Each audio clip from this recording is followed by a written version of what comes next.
Hi, I'm Mike Rambo with J&J Financial, and I'm going to review what a temporary buy down is. So I have this scenario for the loan on the left side here, and I'm just doing a $900,000 purchase price with 20% down, which makes a loan amount of $720,000. And this is not a quote, but just say the interest rate for this loan would be 7.5%. And then down here, you can see that I'm accounting for 1.25% of the tax on the property and just arbitrarily $120 for insurance every month.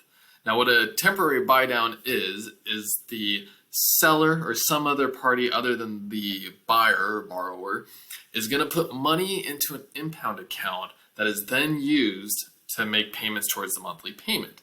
And the name temporary buy down comes from the fact that you temporarily make a payment that is lower interest rate than what the note rate or the official rate of the loan is.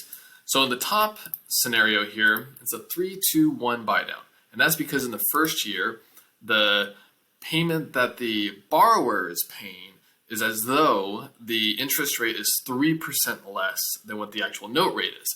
And then in year two, it's 2% less, so 5.5 compared to the 7.5. And then in the third year, it's 1% less.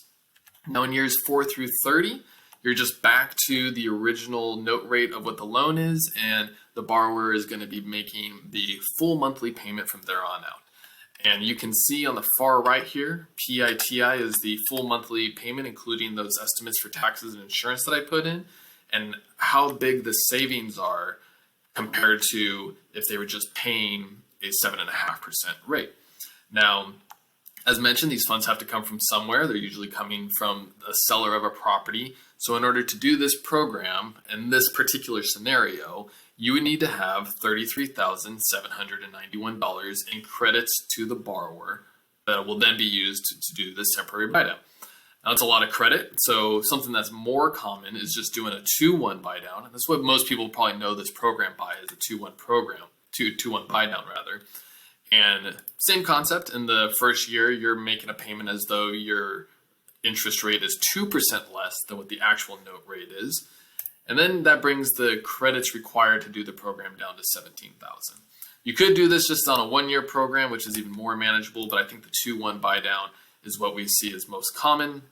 And the idea here is that you're helping your buyer or borrower make the monthly payments for the first couple of years. They're able to save money over those years to anticipate the increase in interest rate and monthly payment on the mortgage. Maybe they're able to pay off some other debts.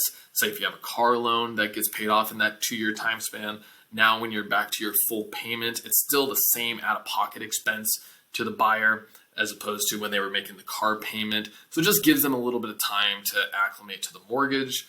And then depending on where you are in an interest rate cycle, it's likely that there's going to be opportunity to refinance as well to a lower interest rate during that window as well.